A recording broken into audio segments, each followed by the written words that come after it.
Man, we were talking before off air. If that Bergwijn chance, Rashford scores it, and today, you get me. He's seen it today, man. Yeah. But then he missed the one where he should have scored. You know, Yeah. Rashford always does the ones where you don't think, you get me. Like, but this is why you know, sometimes I feel like I have a love-hate relationship with Rashford, man. Sometimes he just pisses me off, but you know what? More times I'm just like, I want the best for him, man. But I told you, that's why I said he's Nanny, bro. Nanny 2.0. That's what Nanny used to do. Nanny used to miss the easy chances, then slap 130 yards top bins with his weaker foot. Bruv, this is what he does. But I think with the fans, everyone loves Rashford because he's just so exciting to watch. Yeah, man. Everyone loves him, man. It's just not. He doesn't excite me, bro. I'm not gonna lie. He frustrates me. I don't find him exciting at all. For the average fan, when a guy gets the ball and just drives at people, takes 4 people on, that's just exciting.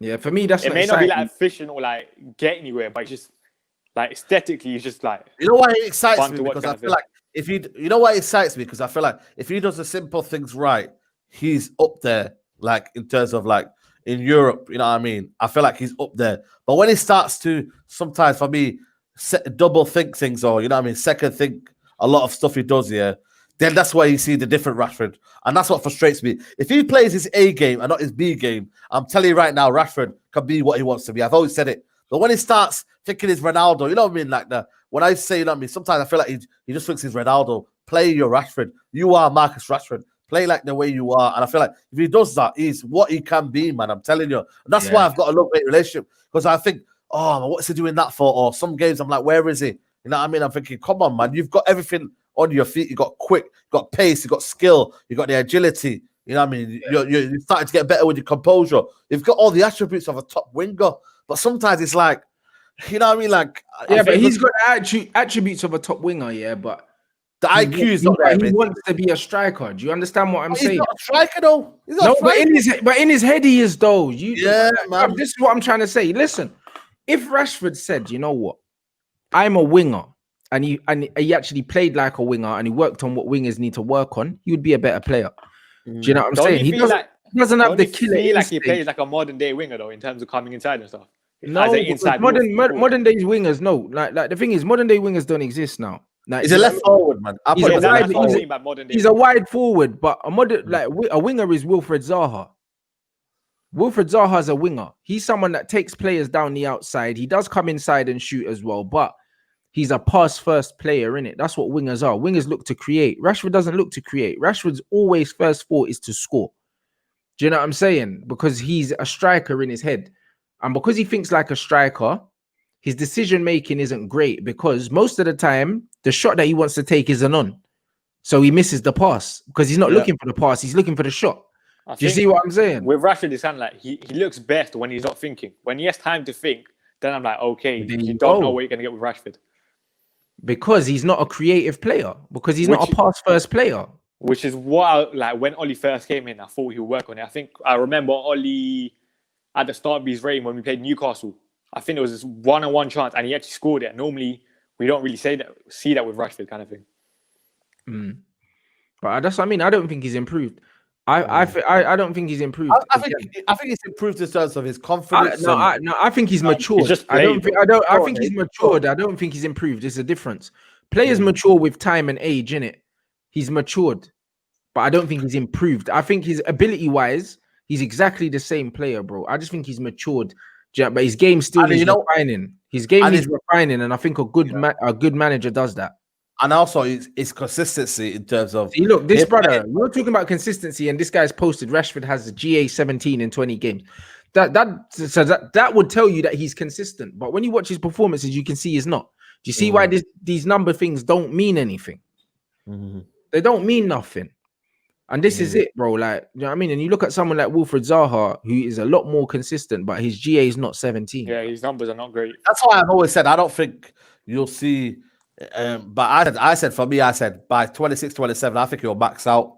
Yeah, that's what I think. Honestly, that's what I believe. I think by 26, 27, he'll max out because either if he doesn't improve his IQ and in terms of his overall play, he just will be this, you know what I mean, another kind of like nanny, you know what I mean, and another kind of player where you always have these wave of players, you know what I mean, like wingers that come up, like you think they're the best thing, and the next thing you know, by 26, 27, they fade away. They don't have the levels of consistency like the Neymars and you know what I mean, in the world of football where they're up there every single year in, year out. And I feel like, I don't know, man, maybe a better manager gets out of him. I don't know, maybe. I mean, but he needs to have one-to-one coaching. Right now, maybe he gets that well, I don't know if he gets that at England, but you know what I mean? Like, he needs to have one-to-one coaching with someone. It's kind of similar to Sterling, though. Pep's worked a lot on Sterling. Yeah. And you can see Pep, it. Pep, when he came, Pep told him, stay wide right. Have you seen when Sterling was playing them wide right positions where he'd literally get the ball and receive it so wide and then he'd come in to play? That's how much he learned under Pep Guardiola. And he bossed that position. And he became one of the best in the world. You know what I mean? I just feel like Sterling has improved. Rashford, he's improved to a certain extent. Sterling's football IQ has improved, but I always believed that Sterling was a more intelligent player than Rashford. Even when you look at Sterling at Liverpool, he dribbles, but he dribbles with his head up. Rashford dribbles with his head down. Do you know what I mean? I think and that's Sterling's the a golden boy winner as well, isn't he? Yeah. Bro, Sterling dribbles with his head up. Do you know what I'm saying? And there's certain players like that. Like even like Aaron Lennon as well was similar. Like he would get past the player, but he's always got his head up to try and dink it into the box or something like that. When Rashford dribbles, is to get half a yard to get a shot off all the time. Like that's all he's thinking about is I need to get a shot. I need to get a shot off. And because of that, all the runs that comes in, he misses it. Imagine if you're a striker. If you're Tony Martial, as soon as Rashford gets the ball in the left, you don't even make the run because you know he's going to shoot. Now you know he's going to shoot. Do you know what I mean? Whereas Wolf, when he's dribbling down the left, you know he's probably going to take his man on and then get his head up and try and pick someone out. Do you know what I mean? And that's the difference at that level. If he's got a coach that's actually going to take him on to the next level, like I said, with what Klopp does, Klopp adds 20% on every player. Do you know what I mean? If Klopp adds 20% on Marcus Rashford, he's looking like an absolute worldie, bro. And I think Nagelsmann can do that, you know. Like, as I keep saying, Timo Werner's goal output went up so much under Nagelsmann.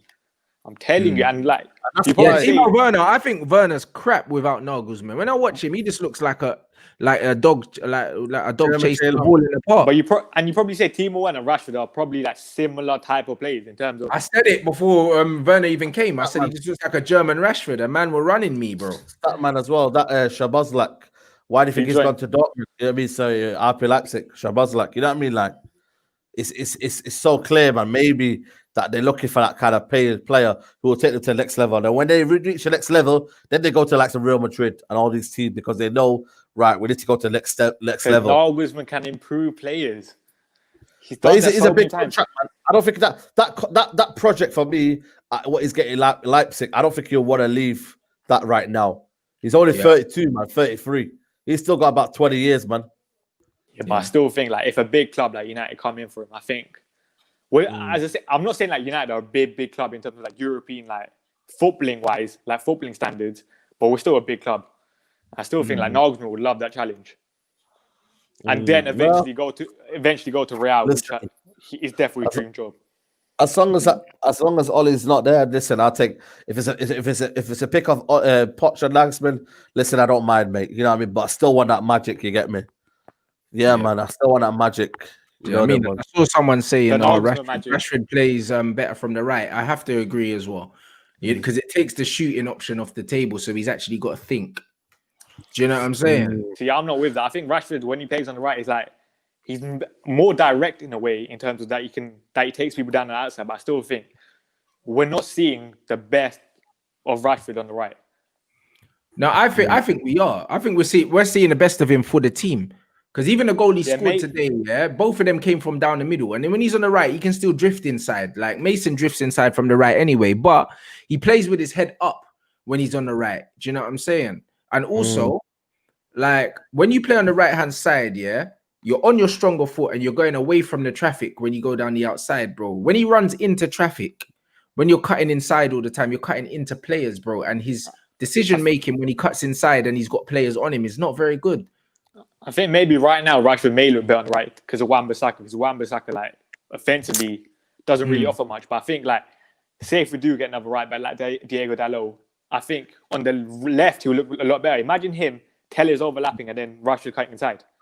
I don't know why Ifeler's not been given a chance in the youth I think that's just because of injuries. Is he fit? As well. Is he fit? He played in match of Derby, Ifeler. I think he got an assist for one of the goals as well. Yeah, man. I don't know why he's not been given a chance, man.